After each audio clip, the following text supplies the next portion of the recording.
देख रहे हैं Shri Brahmadev classes of excellent education.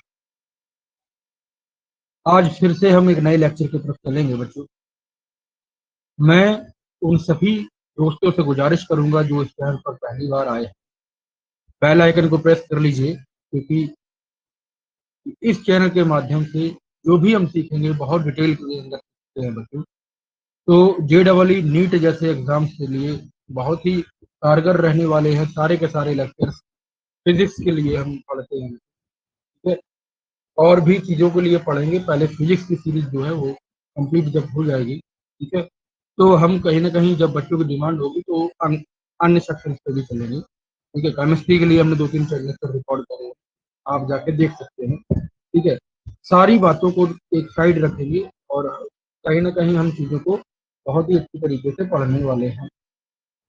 तो हम चलेंगे अपने लेक्चर पे, और इसका आज का लेक्चर रहेगा मैकेनिक्स के ऊपर।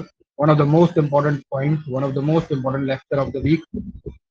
इन बातों को अगर हम देखते हैं तो आज का जो टॉपिक रहेगा वह है पार्ट 1 रहेगा इंट्रोडक्शन के लिए, और इसके 2 पार्ट है, 3 पार्ट और बने, जिसके माध्यम से आप इस पूरी सीरीज को कहीं ना कहीं इस पूरे चैप्टर को बहुत ही अच्छे से उम्दा तरीके से पढ़ पाएंगे, ऐसा मेरा मानना है साथी।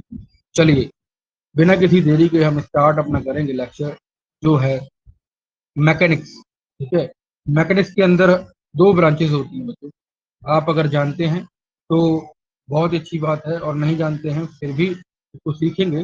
काइनेमेटिक्स जो है वह मैकेनिक्स की ही ब्रांच होती है। तो मैकेनिक्स को हम समझेंगे सबसे पहले। Mechanics is the branch of physics in which we deal about the motion, ठीक है। मोशन के बारे में चर्चा करते हैं, और इसके अलावा मोशनरी ऑब्जेक्ट्स के बारे में चर्चा करते हैं। एंड ये सभी बातों को अगर हम देखते हैं तो मैकेनिक्स के अंदर आती है। मैकेनिक्स को डेवलप करने का, मैकेनिक्स को आगे बढ़ाने का जो श्रेय है वो सर आइजैक न्यूटन को जाता है बच्चों। और न्यूटन साहब ने इस वाली ब्रांच को, इस पूरे कहीं ना कहीं पूरी फिजिक्स की ब्रांच है जिसको डेवलप करने का प्रयास किया था, और बहुत हद तक वो इसमें कारगर भी रहे, ठीक है बच्चों। तो kinematics is the branch of science that is physics, ठीक है।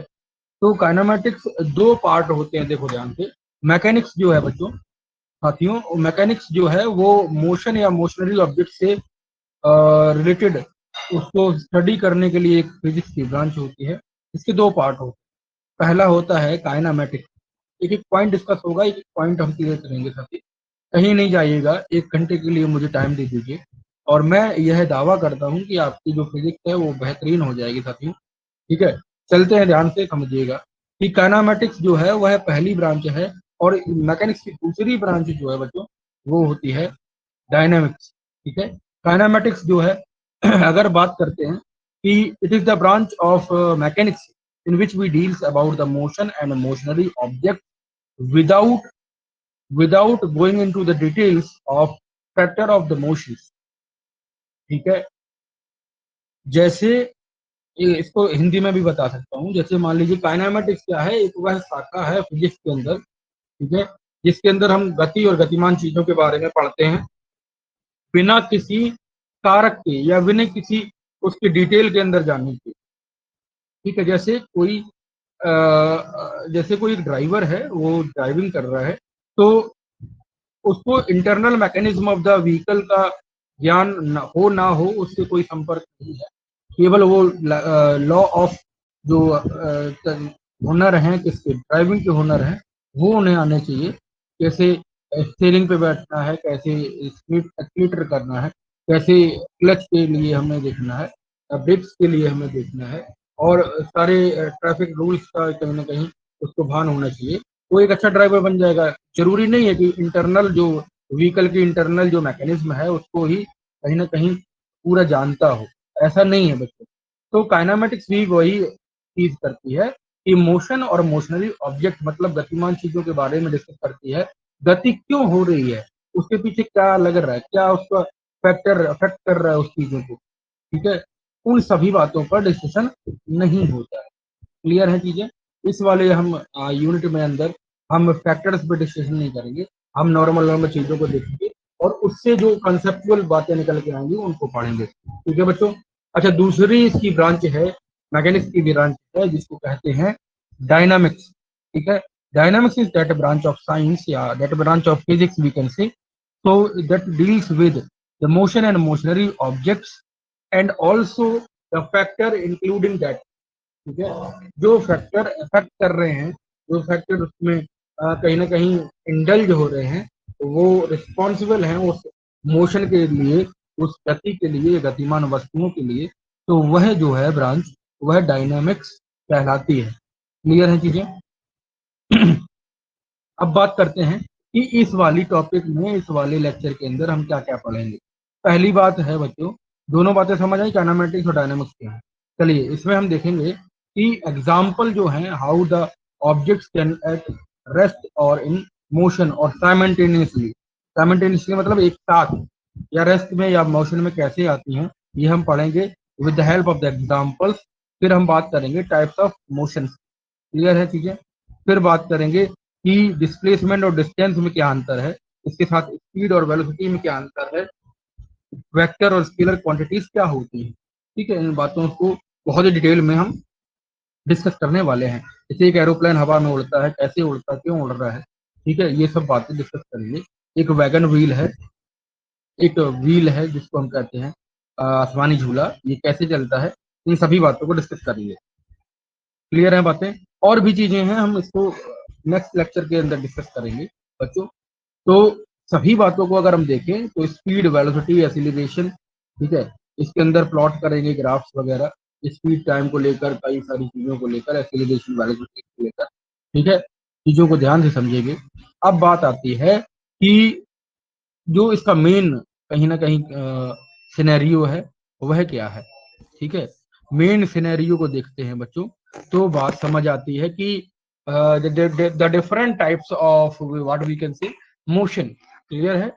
तो डिफरेंट टाइप्स ऑफ मोशन जो होता है वह बहुत ही सारी चीजों के लिए है। सबसे पहले हम सीखेंगे कि रेस्ट और मोशन में जो चीजें हैं वह कैसे होता है। रेस्ट क्या है, मोशन क्या है।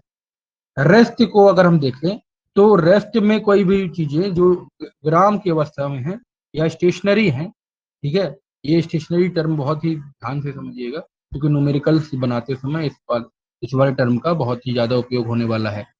तो अगर मैं कहूं कि बॉडी रेस्ट यानी कि वो चल नहीं रही, जैसे पैसेंजर जो बस के अंदर है और बस नहीं मूव कर रही है, तो ऐसे केस में जो पैसेंजर्स हैं वो रेस्ट पे है, या कहें बस अगर मूव भी कर रही है तो पैसेंजर्स जो हैं उसके अंदर रहेंगे, तो वो मूव नहीं करेंगे। क्लियर है चीजें? अगर बात करें यहाँ पर कि रेस्ट क्या है, what is the term rest means, कोई भी वस्तु या कोई भी व्यक्ति रेस्ट पर कब होता है, जब वह अपनी स्थिति को with the help of the time, with the respect of the time और स्टेशनरी ऑब्जेक्ट्स, वह अपनी स्थिति को चेंज नहीं कर रहा होता है, जिस पॉइंट पर है वसी पॉइंट पर है। जैसे ग्राउंड में एक फुटबॉल है जो जमीन पर रखी है, वो जमीन पर रखी रहेगी अनलेस और until you are not applying an external force on it, ठीक है। फोर्स जब तक हम नहीं लगाते हैं किसी बॉडी पर, वो रेस्ट पे ही रहेगी या मोशन में ही रहेगी। क्लियर बात है? चलिए अगर हम इसको डिफाइन करें, a body said to be in rest, it does not change its position with respect to its surrounding, or we can say its uh, what position, ठीक है। अब बात समझ रही है। अब यहाँ पर बात समझिए कि जिस तरीके से मोशन होता है, मोशन क्या है, रेस्ट जैसे समझे, सिमिलरली वैसे ही मोशन भी है। मोशन में अगर कोई बॉडी है, a body said to be in motion जब it is changing its position with respect to its surrounding, ठीक है, और विद रिस्पेक्ट टू टाइम। समय के साथ अगर कोई बॉडी अपने स्थिति में, अपने पोजीशंस में चेंज कर रही है, तो ऐसे केसेस में वह बॉडी मोशन में होगी। एक बात समझिएगा कि कभी भी किसी भी बॉडी को अगर हम देखें तो कोई भी बॉडी एब्सोल्यूट मोशन, ठीक है, और एब्सोल्यूट रेस्ट पे नहीं हो सकती। मतलब किसी न किसी रेफरेंस पॉइंट से जब हम देखेंगे, रेफरेंस पॉइंट क्या होता है समझिएगा, कि अगर कहीं से किसी बॉडी ने मूव करना स्टार्ट किया, तो जहां से वो स्टार्ट कर रही है साथियों, उसको हम रेफरेंस पॉइंट बोलते हैं। रेफरेंस पॉइंट का मतलब वहां से उसकी स्पीड, वहां से उसकी वेलोसिटी, एक्सीलरेशन और